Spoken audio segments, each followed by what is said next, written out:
नमस्कार दोस्तों, इस वीडियो में हम एनएमआर स्पेक्ट्रोस्कोपी में बहुत ही इम्पोर्टेंट, बहुत ही महत्वपूर्ण टॉपिक है जिसमें अपन कोई भी मॉलिक्यूल होता है उसके अंदर एनएमआर में सिग्नल कितने आते हैं वो देखना बहुत इसके अंदर हम यानी कोई भी मॉलिक्यूल के बारे में स्टडी करने के लिए उसके ग्राफ में सिग्नल के बारे में अपन जानते हैं। तो इस एनएमआर स्पेक्ट्रोस्कोपी में मैंने इस वीडियो में मैं एक एग्जांपल लेके एक्सप्लेन करूंगा कि इसमें सिग्नल कैसे निकालेंगे।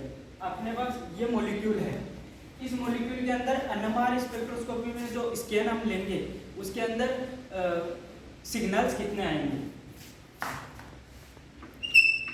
हाउ मेनी सिग्नल्स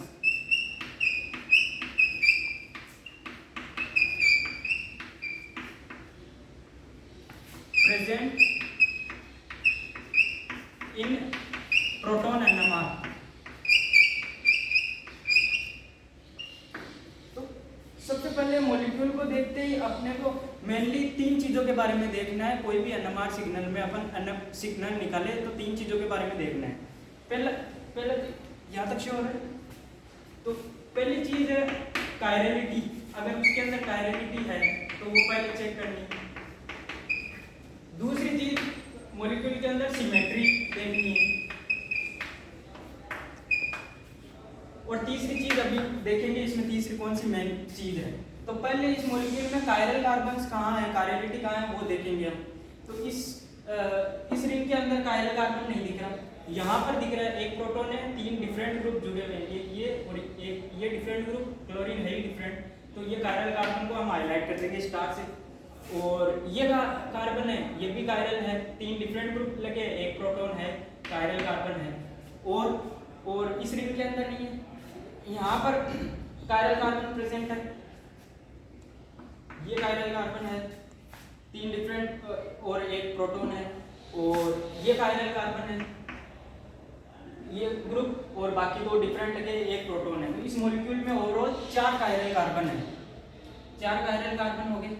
अब फिर सेकंड नंबर सिमेट्री पर आते हैं।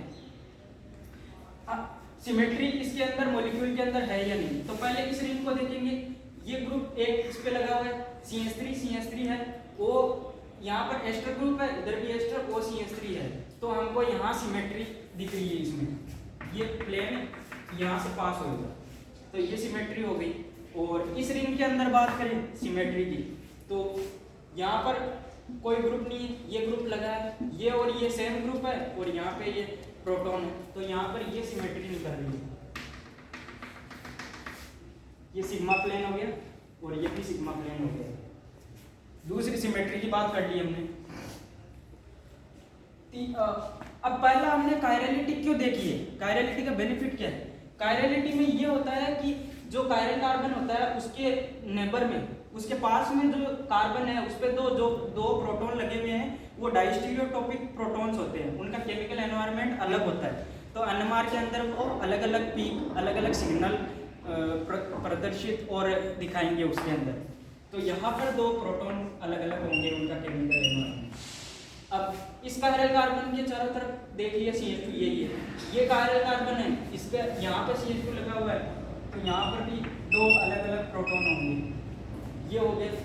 और इसमें कायरल कार्बन था नहीं। इस रिंग की बात करें तो इसमें सिमेट्री आ गई, कायरल कार्बन के पास में जो होता है वो अलग अलग पीक शो करता है। तो और सिमेट्री का क्या बेनिफिट था, दूसरा सिमेट्री क्यों देखे थे, ये सिमेट्री आ गई तो इसमें इधर भी सेम ऑर्थो पे CH3 है, यहाँ भी ऑर्थो पे CH3 है, तो दोनों का सिग्नल एक ही होगा, अलग अलग सिग्नल नहीं आएंगे, इनका भी सिग्नल सेम आएगा, पर यहाँ ये अलग शो करेगा।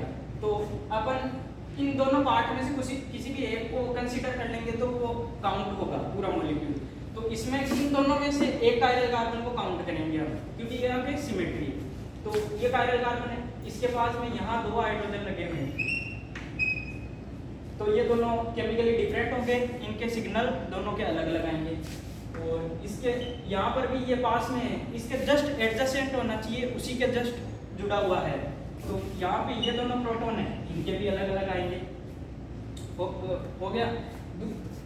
दो चीज़ों की बात कर ली हमने, कायरलिटी और सिमेट्री। अब तीसरी चीज़ क्या है, वो बहुत इंपॉर्टेंट है, बहुत यहाँ पे हमको मॉलिक्यूल देखते ही पता नहीं चल रहा है। यहाँ पे आप देख सकते हो एक एस्टर ग्रुप है जिसमें ET लगा हुआ है, इसको हम एक्सपेंड करके लिखेंगे।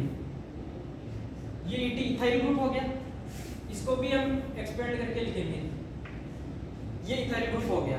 अब जब भी हमको एरोमेटिक रिंग के ऊपर एस्टर ग्रुप लगा हुआ दिख जाए,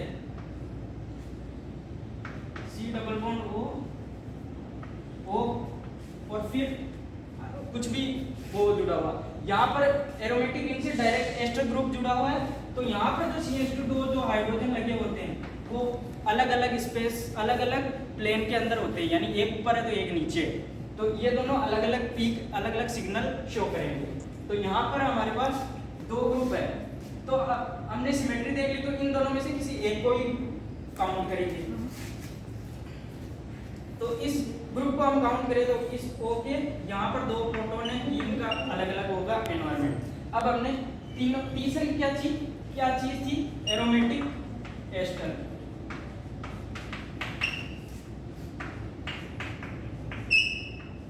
अब हम टोटल काउंट कर सकते हैं डायरेक्ट कितना आ रहा है। तो यहाँ पे देखें तो पहले इस रिंग से स्टार्ट करें, तो यहाँ पे फर्स्ट एक सिग्नल, फिर यहाँ पर है 2, 3 और 4 सिग्नल, 4 और फिर ये 5वां सिग्नल 5, और यहाँ पर प्रोटॉन है 6, ये दोनों का अलग अलग होगा 7, 8, और यहाँ पर प्रोटॉन है, इसका सिग्नल होगा 9, फिर यहाँ पर दो प्रोटॉन लगे हुए हैं 10, 11, यहाँ पर कोई प्रोटॉन है नहीं। इस रिंग की बात करेंगे तो इसमें से एक पार्ट काउंट करेंगे, एक नहीं करेंगे क्योंकि सिमेट्री है। तो 11 हो गए थे हमारे पास टोटल, यहाँ पर 12, 13, 14, और यहाँ पर एक प्रोटॉन है 15, यहाँ पे 16, ये 17, और यहाँ पे ये है 18,